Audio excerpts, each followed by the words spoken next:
Hello and welcome to LadyApplejack Speaks VA, a VA channel here on YouTube that focuses on the Netflix series Stranger Things.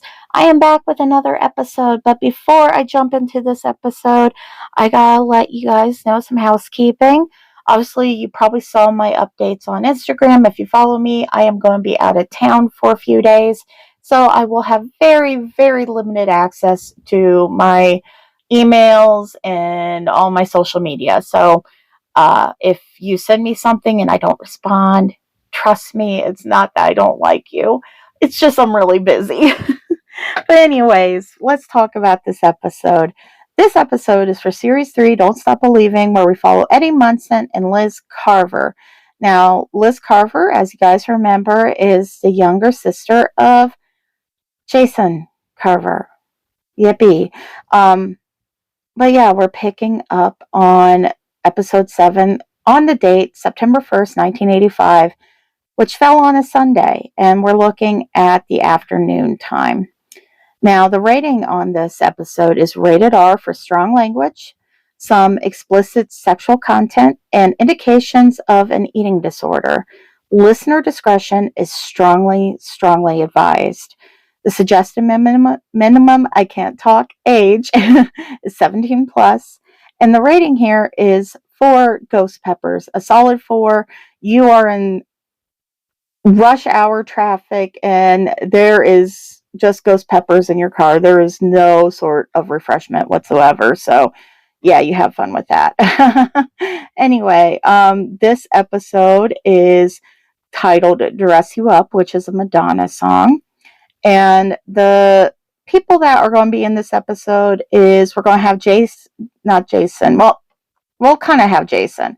We'll also have Janice Carver, who is Jason and Liz's mom, and we'll also have Eddie Munson. Now, Liz Carver is the narrative on this, so she is going to be your main narrative. You could fourth wall it, you could think of it as internal dialogue, whichever you prefer. And yeah, I hope you guys enjoy this episode. And yeah, sorry for the delay on Thirst Trap Thursday. It's been kind of busy. But yeah, enjoy. Liz's point of view. Star Court Mall. Hey, Rockin' Robin. May I have a double scoop of the USS Butterscotch? And, hey, Liz. Hey, you sure you don't want something? A shake, a sundae? Positive. How can you eat that stuff this early? I'd be sick to my stomach. I've got the guts of an iron tank, Daisy Duke. So you do have a redeeming quality after all. Ha ha ha.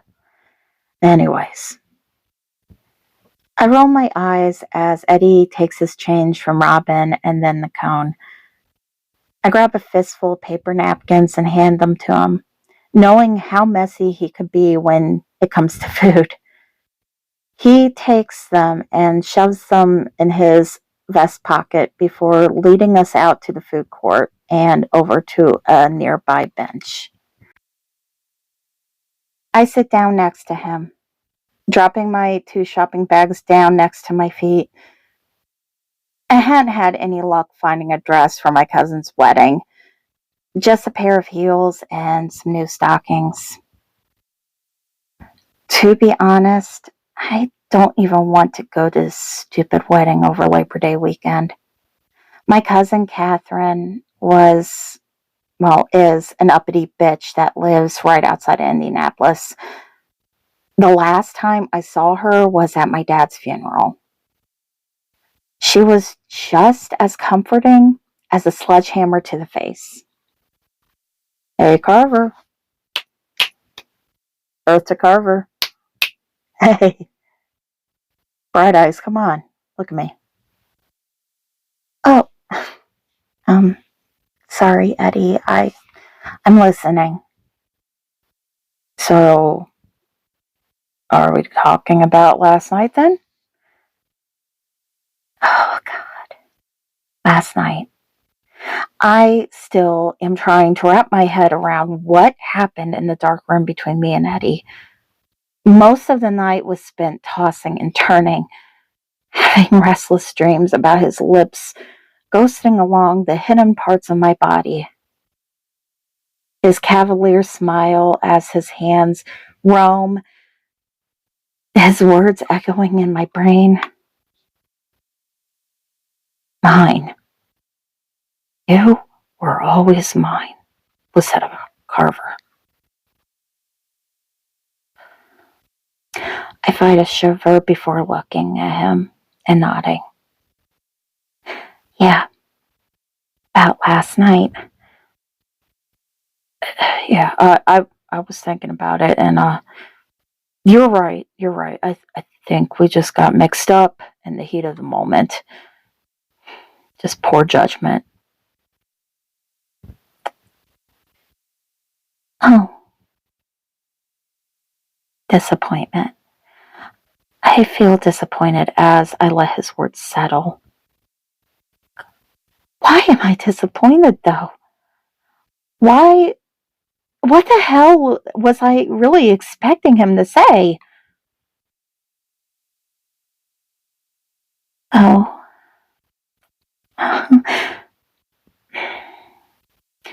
Liz. Not that I didn't want to. Because I kind of did. Obviously, it was nice. Nice. I mean, what the fuck am I supposed to say, Liz? Something that doesn't sound like you're leaving a JCPenney customer satisfaction survey. God. Okay, I enjoyed it. I enjoyed it a lot. So much, in fact, that I wouldn't mind doing it again. What are you implying, Munson? Okay, hear me out, Daisy Duke. He pauses, darting his long tongue out to swipe a drip of ice cream as the melty mess of the ice cream cone starts to melt under the summer heat. He tilts the cone toward me, a stern look in his eyes as he waits. Reluctantly, I take a lick, the butterscotch cold prickling the tip of my tongue. He smiles, satisfied. Okay. What if you and I did a trial run? A trial run? Yeah, like we test the waters for a bit. With no labels. Yeah, something like that. Fuck. Unbelievable. Oh my God. I grab my shopping bags, standing up to walk away towards the bank of payphones. Fuck that stupid dress and fuck Eddie Munson. I'm going to call my mom and I'm asking her to pick me up. There's no way in hell that I'm riding home with Ed. Fuck. Liz! Liz, god damn it. Shit, excuse me. Come on. Liz, wait. Get bent, Munson. What the fuck is the big deal? You didn't need a label last night when I was second basing. Let go of me.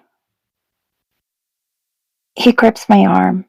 I try jerking out of his grasp, staring at him with embarrassment and anger. He pulls me off towards an empty hallway in the mall where no one can see us. Let go of my arm. No, not until me and you talk this out. We're not doing this shit where we're not going to talk for another 2 years because of whatever the fucking reason will be.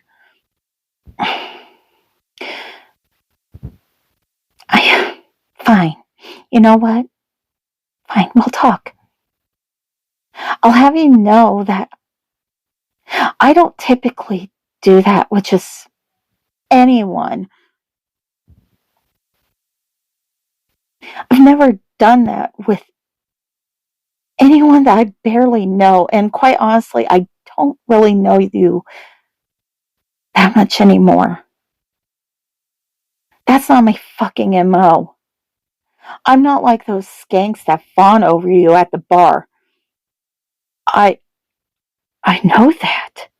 I know you aren't. Jesus, Liz. I know you're not anything like them. But you want to treat me as such. No! God, no! That's not what I meant. Shit. Liz, I don't know what I really want right now, Carver. I got so much shit on my plate right now.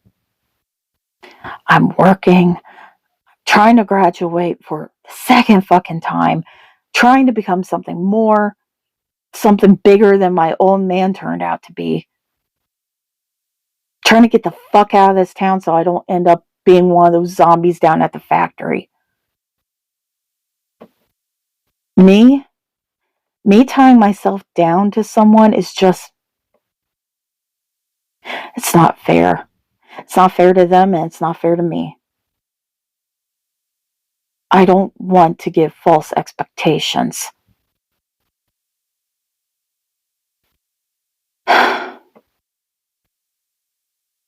We just listen to my proposal, and then if you don't want to, that's fine. You can tell me to fuck all the way off. Fine. What is your fucking proposal?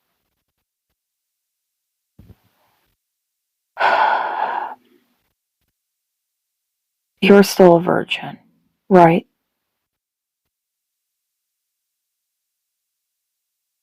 Not that it's any of your business. I mean, I've done things, but again, it's not your business. But then again, whatever. Yeah, I am. So? Okay.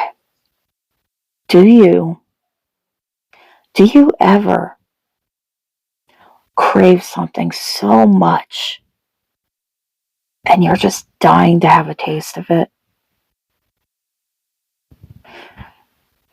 Like maybe it's a cheat without the calories or without post guilt. Something that you can't get off your fucking mind because you're dying to have a nip at it. What if we could have that? What if we could be each other's cheat?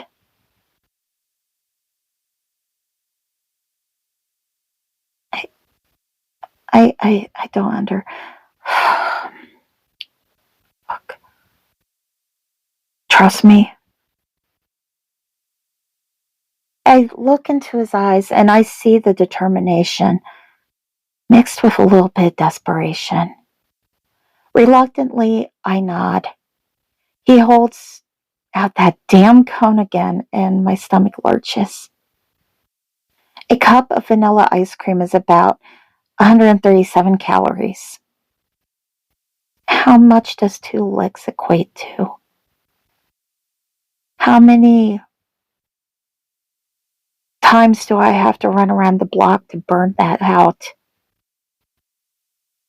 My mind tries to calculate the numbers, but Eddie's stern face grows impatient.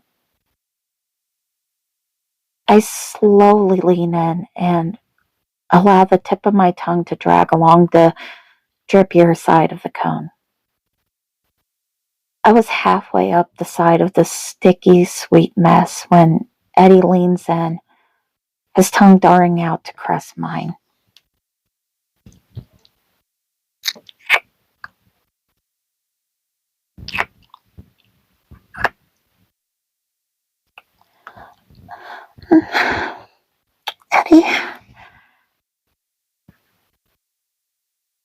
pulls back, taking the cone and dragging it against my lips, his tongue and lips following. He sucked softly at my bottom lip as I pull away.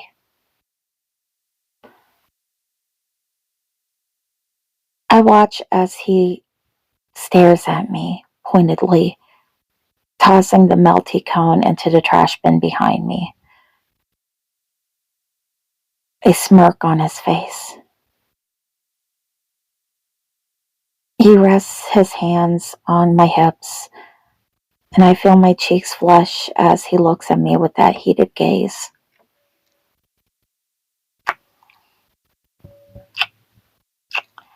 Liz Carver, finally speechless. As I was saying, we could be each other's cheat Liz, a hall pass, and you are in control. Think about that for a second. You are in control. How much of that can be said about your life now? With your mom, which, don't get me wrong, I love Janice, but she holds you to a certain expectation. Right down to what you want to study after high school's over. Cheerleading, school, all those fucking clubs that you're in, all those social groups that you're in.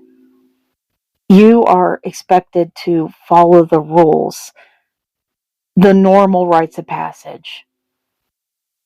Wouldn't it be nice to do what you want for a change without the expectations? Like sexually? I was thinking more like benefits with a twist. A twist?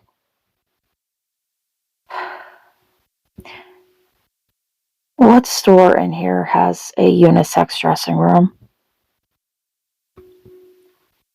20 minutes later, the Gap. Oh, fuck. Of all places, you pick the goddamn Gap. Beggars can't be choosers, and besides, our options are limited. And I still need to find a dress. Eddie huffs a sigh before nodding. Fine. Okay, here's what you're going to do. You're going to take those dresses that you have in your hand, and you're going to go into the dressing room first. It looks like it's pretty dead back there, so you should be fine. Use the third door. I'll follow a few seconds later. I'll knock twice. Once the coast is clear, you open up and you let me in. But what if someone sees...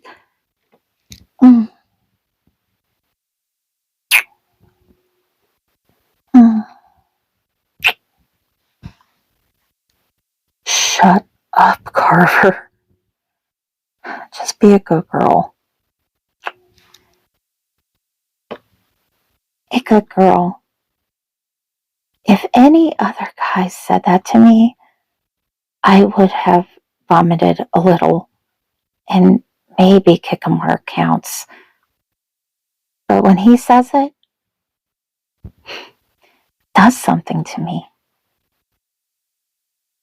I do what he has demanded and go off toward the unoccupied dressing area. I shift nervously as I look around, shivering, and then at last I go in through the third door. A few seconds pass as I wait for the knock.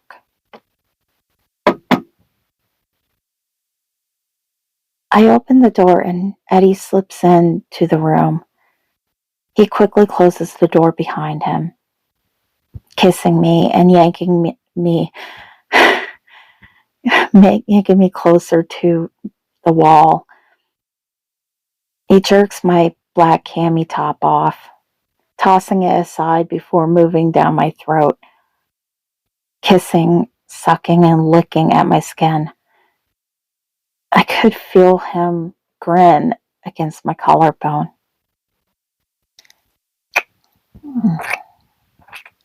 Put your arms up. What? No questions. Do it. Cautiously, I do what he says. He pushes me back further against the wall and stands back up. He pulls a black silk tie with the price tag still on it out of his vest pocket and wraps it around my wrists, tying them together and then tying me to the coat hook that's right above my head. Where the hell did you get the tie? The gap comes in handy for some things, I guess. Relax. He drops back down to his knees once more, kissing my stomach as his hands slide under the cups of my bra, his skin against mine, squeezing me gently. I feel his teeth lightly nip at my ribs, and I can't help but feel a little insecure as he does that. Like I'm completely unattractive. No matter what size I am, I constantly don't see myself as good enough.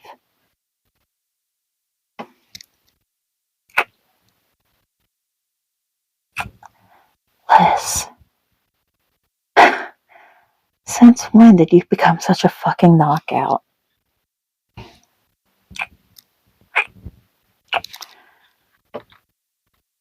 How about... Oh, fuck. How far have you gone with other people? I try to catch my breath, my head cloudy. I think back to 2 summers ago and remember a camp fling. Curtis Masterson. We had gone out for most of that summer, and we got pretty hot and heavy. Immediately I blush. A guy from camp. We went to third base. That's all though, right? Mm-hmm. His teeth lightly run along the waistline of my jeans, his lips humming against me in thought. Soon his thin fingers are at the bun of my jeans. He looks up at me, his eyes questioning. I nod and he moves to unbutton them and pull the zipper down slowly before standing back up. He leans into me, kissing my collar as his right hand slips into my jeans and into my underwear.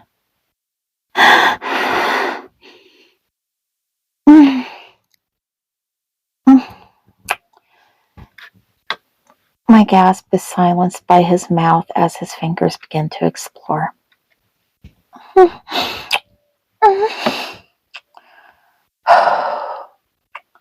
How do you feel so good?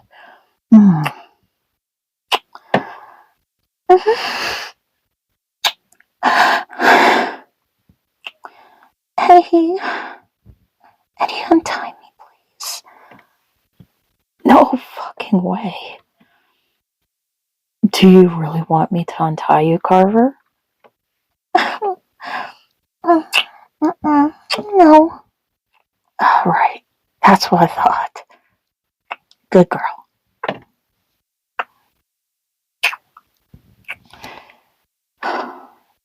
He sucks my bottom lip into his mouth, kissing me into silence.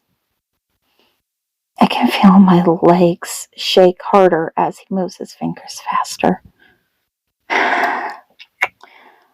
Oh, fuck. You're so close. Oh, God. Let go. I've got you.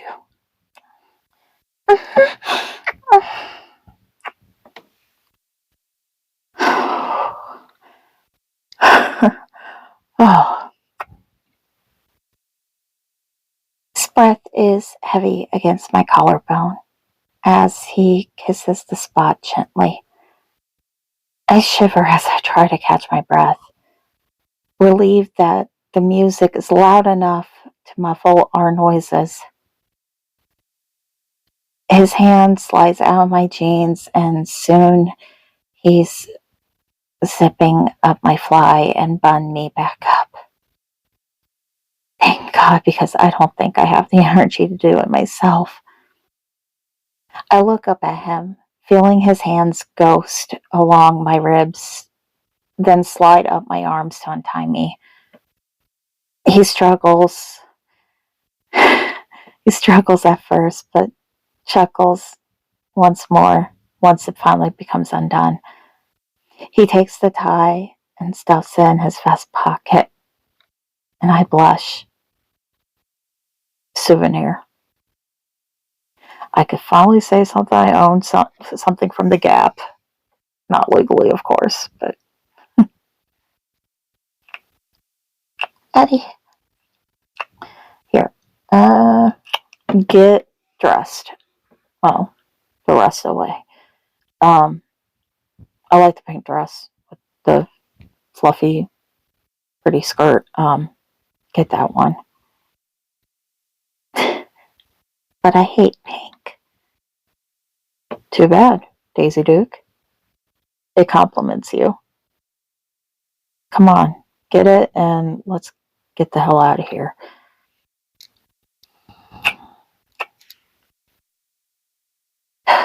He kisses my cheek before patting my butt and peeking out the dressing room to make sure the coast is clear.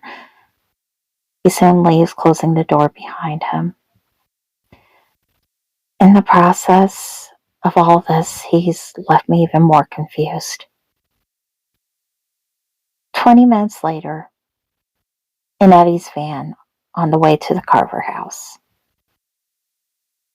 So, dating other people, it's fine with, right? Like, you're cool with that?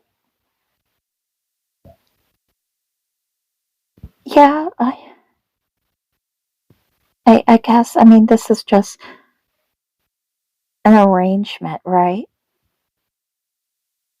Yeah, but I think we should be respectful of each other. Like, if we go out on even one date with someone, we should be transparent with one another. And we should use protection at all times. Yeah, absolutely. And if we become serious with this other person, obviously we have to tell them, we have to give full disclosure, and we will want to revisit our arrangement to see if and how it should continue.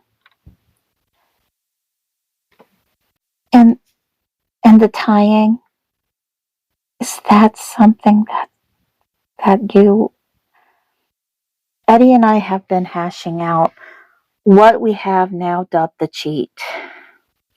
I'm not sure how to feel about it. It's definitely not vanilla like I'm quite used to. It's a kink of mine. Using ties, handcuffs, that kind of stuff. All of it, of course, is consensual, though, and we will have very long, detailed talks about what is okay and what is not okay. And also, we will have safe words. Technically, I usually tend to be in charge, but I have my moments where I can switch, which will let you have some control. I, I've heard about arrangements like this, but never. It's not something we openly discuss at the lunch table, Carver. And we don't have to let anyone know, right? It's between just the two of us. Yeah, if that's what you want. I think that would be the best for both of us, considering our circle of friends. Yeah, okay. We soon pull up to my house, and Eddie kills the engine. I look over at him with my brow raised. I haven't seen your mom in 2 years. I just want to run in and say hi so I don't come off as a rude prick. Oh, right. He gets out of the van and runs over to open my door, offering me his hand.